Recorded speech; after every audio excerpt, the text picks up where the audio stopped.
Hit కోసం రీతు వర్మ కష్టపడుతోందా? అందం, అభినయం ఉండి కూడా అవకాశాలు రావట్లేదా? విక్రమ్ ధ్రువ నక్షత్రం మూవీ ఎందుకు రిలీజ్ కావట్లేదు? తమిళ ఇండస్ట్రీలో ఆమెకి లక్ కలిసొచ్చిందా? Have a look. Supporting artist గా కెరియర్ స్టార్ట్ చేసిన రీతు వర్మ టాలీవుడ్ హీరోయిన్ గా గుర్తింపు పొందేందుకు చాలా టైమే పట్టింది.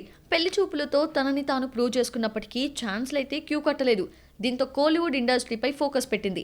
దుల్కర్ హీరోగా వచ్చిన కనులు కనులు దోచాయంటేతో అక్కడ బ్లాక్ బస్టర్ హిట్ చూసింది. ఒక్క హిట్ పడితే చాలు కోలీవుడ్, టాలీవుడ్ ముద్దుగుమ్మలకు వరుస అవకాశాలు ఇస్తుంది. In the hills, up the street, down the valley, by the sea, palaces and high streets, countrysides and SCZs.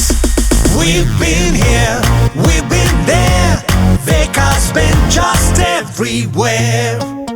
Kollywood లో 2-3 సినిమాలు చేశాక టాలీవుడ్ ఆమెను హీరోయిన్ మెటీరియల్ గా భావించి ఛాన్స్లు ఇచ్చింది. కానీ ఇక్కడ రీతుకి లక్ ఫ్యాక్టర్ కలిసి రాలేదు. టక్ జగదీష్, వరుడు కావలెను బాక్సాఫీస్ బాంబ్స్ గా మారిపోయాయి. టాలీవుడ్ లో బిజీ హీరోయిన్ కావాలనుకున్న ఆమె ఆశలపై నీళ్లు చల్లాయి ఈ ఫెయిల్యూర్స్. ఇలాంటి సమయంలో తనని ఆదుకుంది మరో తమిళ్ మూవీ మార్క్ ఆంటోనీ. తన కెరియర్ లోనే హైయెస్ట్ గ్రాసర్ గా నిలిచింది. కోలీవుడ్ లో హిట్స్ చూస్తూ టాలీవుడ్ లో ఫట్స్ చూస్తోంది రీతు. రీసెంట్ గా వచ్చిన స్వాగ్ కూడా పేలవమైన రిజల్ట్ ఇవ్వడంతో నెక్స్ట్ ఛాన్స్ లపై ఎఫెక్ట్ కనిపించేలా ఉంది. తెలుగులో హిట్ కోసం విశ్వ ప్రయత్నాలు చేస్తోంది. ప్రెజెంట్ ఆమె చేతిలో మజాకా మూవీ మాత్రమే ఉంది. విక్రమ్ సరసన చేసిన ధ్రువ నక్షత్రం కూడా కొన్ని సమస్యల కారణంగా రిలీజ్ కి నోచుకోవడం లేదు. దీంతో హోప్స్ అన్ని మజాకా పైనే పెట్టుకుంది ఈ బ్యూటీ.